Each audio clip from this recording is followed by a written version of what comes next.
the door! Please, someone listen. No! Open the door! Help! No! No!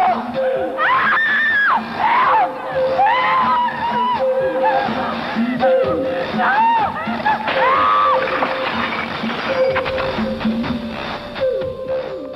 What's up, Vault Dwellers? Dan here, and today we're counting the best worst horror movies ever made, and man are they ever glorious. We've got gems like a movie Stephen King directed while coked out of his mind. We have a demon-possessed bed that eats fried chicken and people.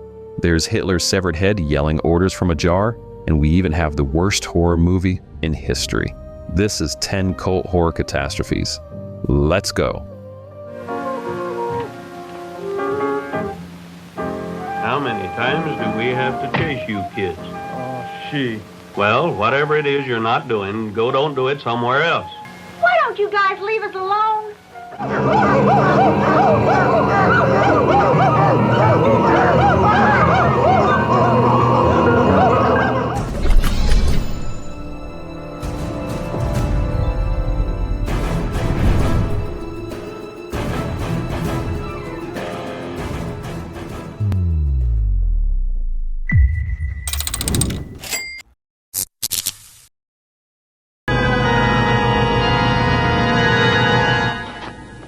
We don't like trespassers here. You listen to me, old man. I want you to stay away from my son. You come around him again, I'm gonna bust you wide open. This Halloween slasher gem stars High Pike as Grandpa, and he's a pumpkin truck driving satanic cult leader who has been grooming his grandson Tommy since childhood to become the chosen one for something to do with Satan. The plot involves ritual murders, a lot of heavy metal music videos,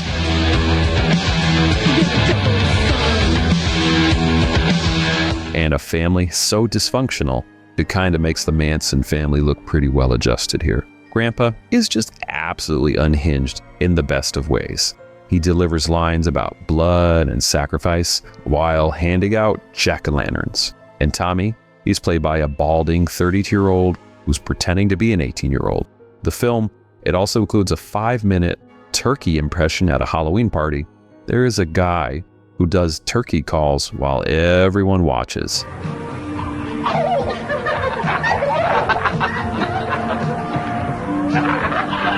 I mean, it completely just stops the movie dead. The kills are 1980s gory, and there's gratuitous nudity about every 10 minutes or so, and the ending twist makes like 0 sense. But it sure does swing for the fences. Hack-a-lantern, it's just gloriously excessive and exactly the kind of Halloween trash that makes you smile when your brain screams, why?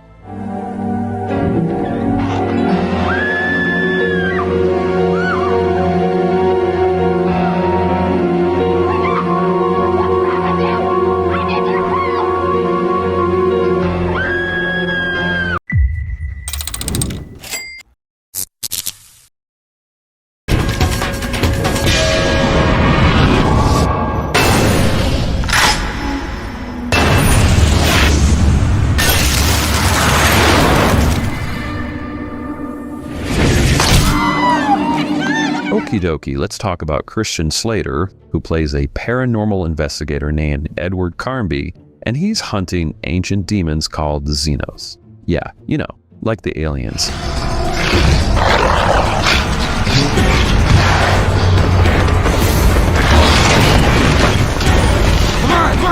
Oh yeah, there's Tara Reid, who plays an archaeologist, which is the most unbelievable casting since like Mark Wahlberg as a science teacher. The film opens with a lengthy text crawl explaining the mythology. 10,000 years ago, the Abkhani opened a gate between these worlds. Before they could close it, something evil slipped through. The Abkhani mysteriously vanished from the earth. Only a few artifacts remain, hidden in the world's most remote places. And then just immediately starts over-explaining again through Slater's monotone voiceover. The plot, we're just gonna call it incomprehensible, okay?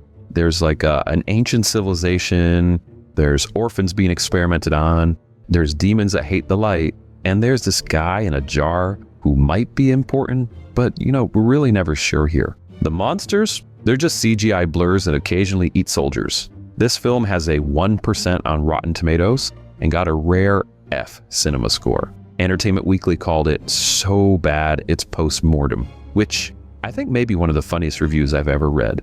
And the director, he actually challenged the critics to a boxing match over this. This movie cost $20 million and made $12 million worldwide. But that 1%, it makes this one legendary.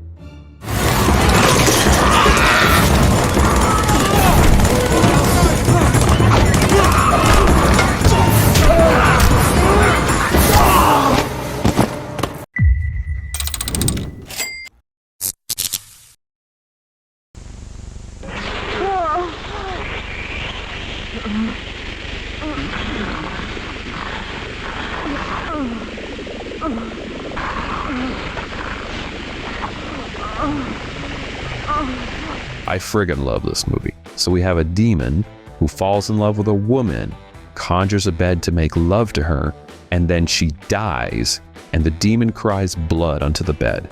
And now, the friggin' bed eats people. I mean, it's one hell of a plot here, guys.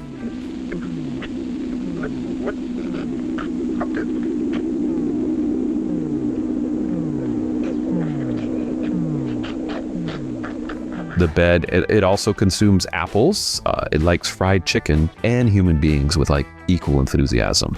And every kill is accompanied by like this foaming orange liquid and a few crunching sounds. There's also this guy who's trapped behind a painting, and he narrates occasionally and watches the bed claim like victims for eternity. The rings and other jewelry of the victims you've gobbled up before my eyes. One of these rings may contain the answer.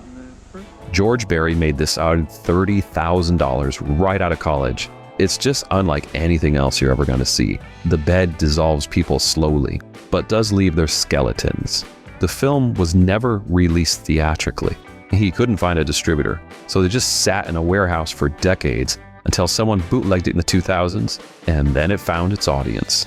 It's an art film pacing, meeting exploitation horror with a little bit of drug haze logic thrown in. It's not for everyone, but if you're on its wavelength, it's just fascinatingly strange. The bed has needs, and it will not be denied. Maybe someone in the orgy. That was your one great feast.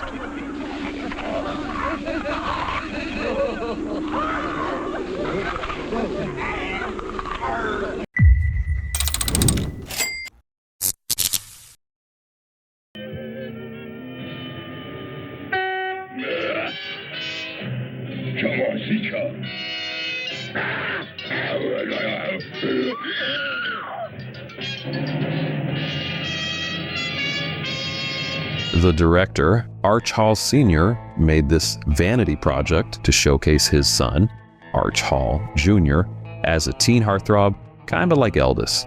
So naturally, it's about a 7-foot caveman named Eegah, who lives in the California desert.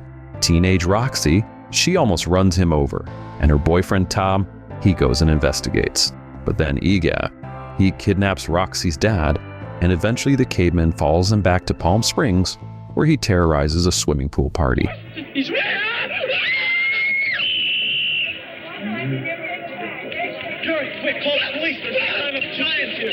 Oh yeah, and there's this shaving scene where Roxy gives Eegah a shave, and he licks the shaving cream. It's as uncomfortable as it sounds. Richard Kiel, you know, Jaws from the Bond films, he plays Eegah in his first major role, and he's trying his best with a terrible caveman costume and some grunting dialogue. And the film's most famous moment, it's when Arch Hall Sr. randomly screams, "Watch out for snakes!" Watch out for snakes. Despite no snakes being visible anywhere. This whole thing feels dubbed because the cameras, they couldn't record sound, so voices, they don't even match the mouths. The scenes drag forever, and the action involves people walking slowly through the desert. But Eegah himself is oddly sympathetic. He's lonely, and he has conversations with his mummified family in his cave. The film's a mess, but it's a memorable mess.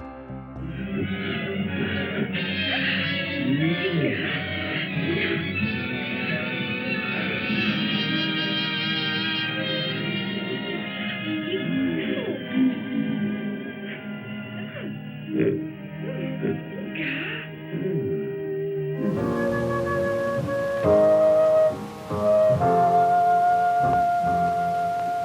Again? How many times do you have to be told? Like, wow.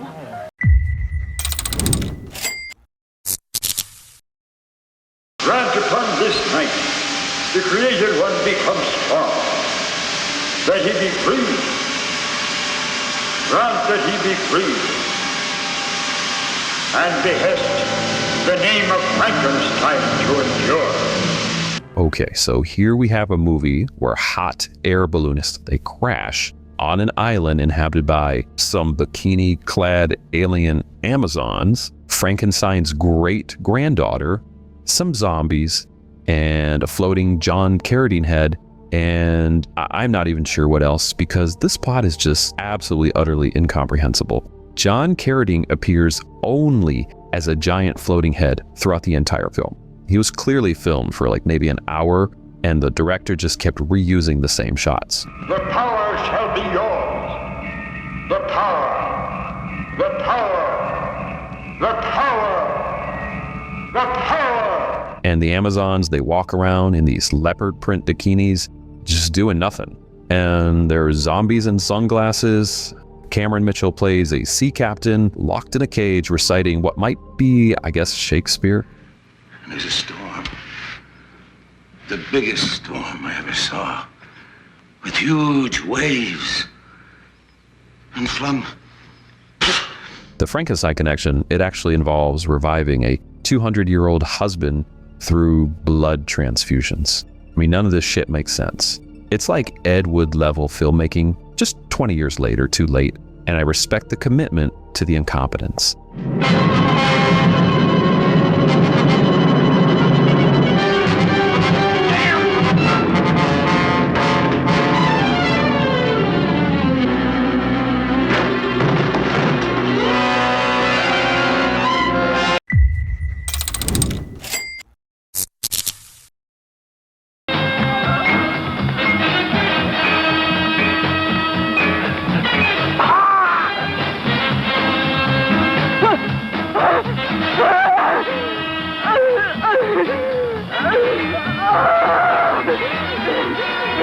Vengeance of the Zombies stars Paul Mashi, who gets to play 3 different roles. He plays an Indian mystic named Krishna, his evil twin brother Kantaka, and he gets to play Satan himself in a dream sequence.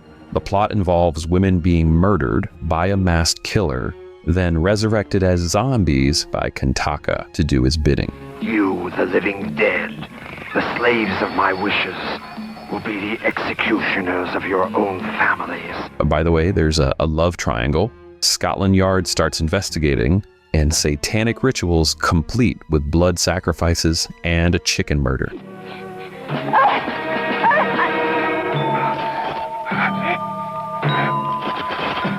The movie's kind of wild, you know?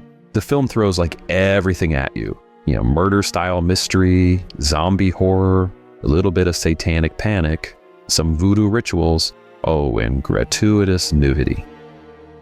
The zombies, they're really just women in blue face paint, wander around slowly in see-through nightgowns. And then you get to see Nashi and Brownface in a turban and a terrible accent. I was born in Benares. My youth, my childhood were difficult. Terrible things happened then. Wow. The film's just utterly chaotic, but never boring. It's like a drug-induced nightmare committed to film, and it's just gloriously excessive Euro horror trash.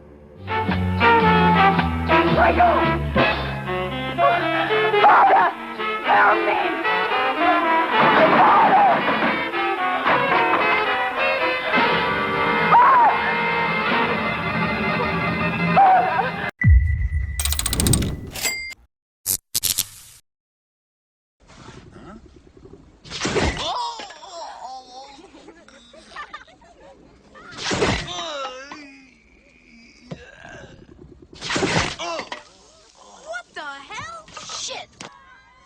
Well, here's something you don't get to see every day. Stephen King, the absolute master of horror literature, he decides he's going to direct his own movie because, you know, nobody can direct a Stephen King movie correctly. Well, guess what? Stephen King was wrong. This is what happens when you give a brilliant novelist unlimited cocaine and an AC/DC soundtrack and say, go ahead, go make your movie about killer trucks. What happens is the Earth passes through the tail of a comet, and suddenly every machine on the planet develops a murderous intent.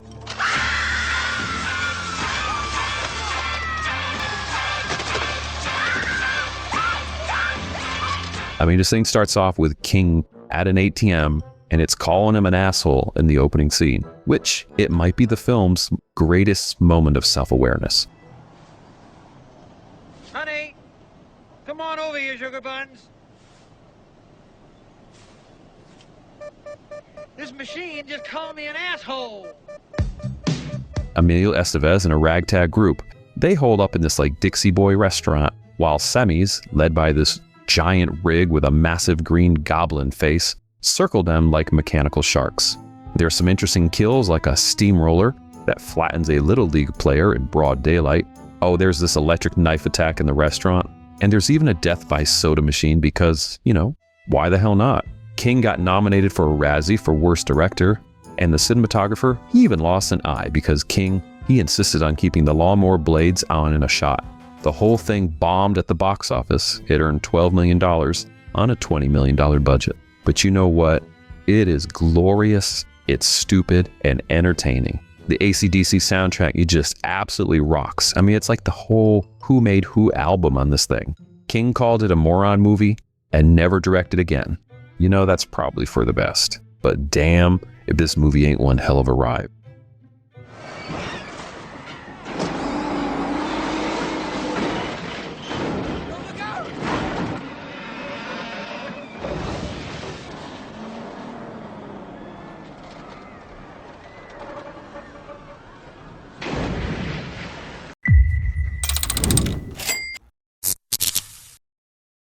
Thing is as you ordered. The truck with the soldiers has been loaded. The gas is ready in its cylinders.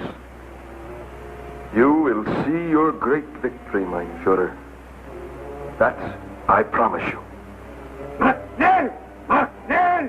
They Saved Hitler's Brain is actually two terrible movies stitched together. The original was a 1963 film, Madmen of Mandorus, and it got shelved. But then in '68, someone shot an additional 20 minutes of new footage with different actors, different film stock, different fashions, and just jammed it into the movie to pad out the runtime for TV. The result is a complete tonal whiplash.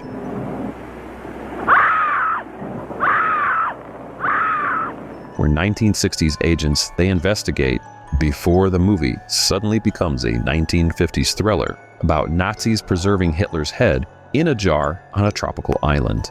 Hitler's brain is actually an entire head sitting in a jar on a box. It occasionally moves its lips, talking to the camera. And the Nazis' plan, it involves a deadly nerve gas and reviving the Third Reich. But really mostly it's just people talking in rooms for like 90 minutes. This won the first World's Worst Film Festival in Ottawa back in '79. And director David Bradley, he was actually reported to be delighted with the results. This has a 0% on Rotten Tomatoes, and TV Guide called it one of the all-time worst movies. You and that evil thing killed my son.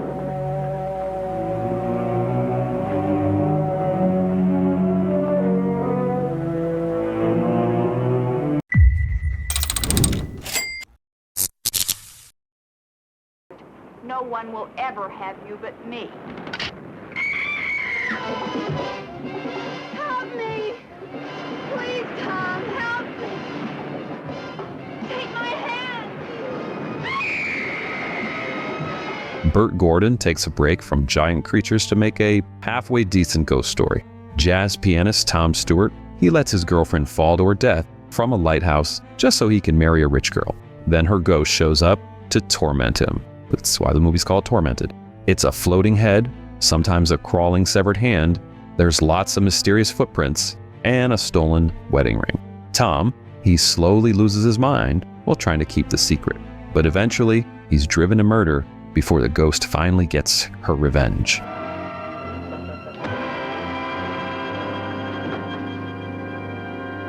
There's actually this creepy scene where Gordon's daughter Susan asks to see the wedding ring, and when Tom places on her finger, he realizes it's on a phantom hand and it's trying to crawl away. The film's basically a Poe story. You know, the telltale heart? but with a ghost instead of a heartbeat. Richard Carlson plays Tom's descent into madness with some surprising commitment. Tormented is a serviceable ghost story, elevated by atmosphere Gordon usually couldn't achieve.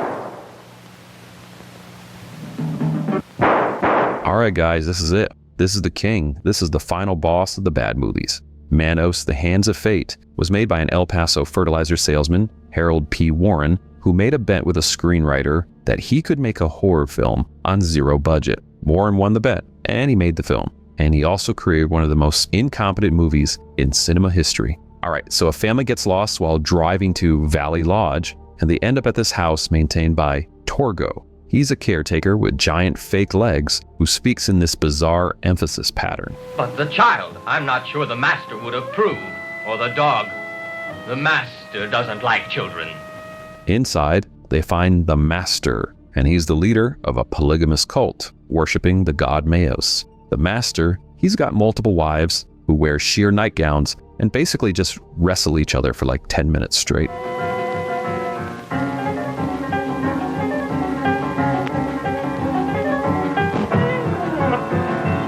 The film opens with like 9 minutes of driving footage with no dialogue because Warren, well, he forgot to add the opening credits. The cameras apparently only shot for 32 seconds at a time and couldn't record sound, so all dialogue is dubbed by 3 men and 1 woman who do everyone's voice.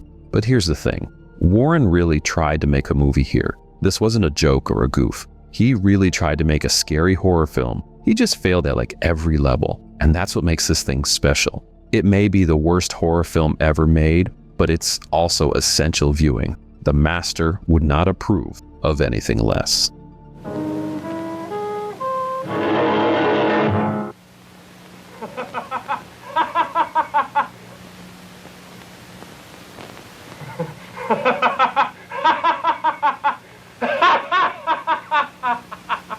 Have you ever watched a movie so catastrophically bad that you question the filmmaker's sobriety during production? Because I just described a film about Hitler's disembodied head in a jar, yelling at people, and somehow that's actually not the weirdest thing on this list today. Do me a favor, drop your favorite cinematic disaster in my comments, and let me know what other weird shit is out there. We're just getting started here. We still have 71 more disasters to explore. And next time, we're going to be diving into martial arts and action failures. So until then, go ahead and revisit these gems, maybe show them to friends, and remember, sometimes the worst movies, they make the best memories. And keep it weird, folks. Thank you.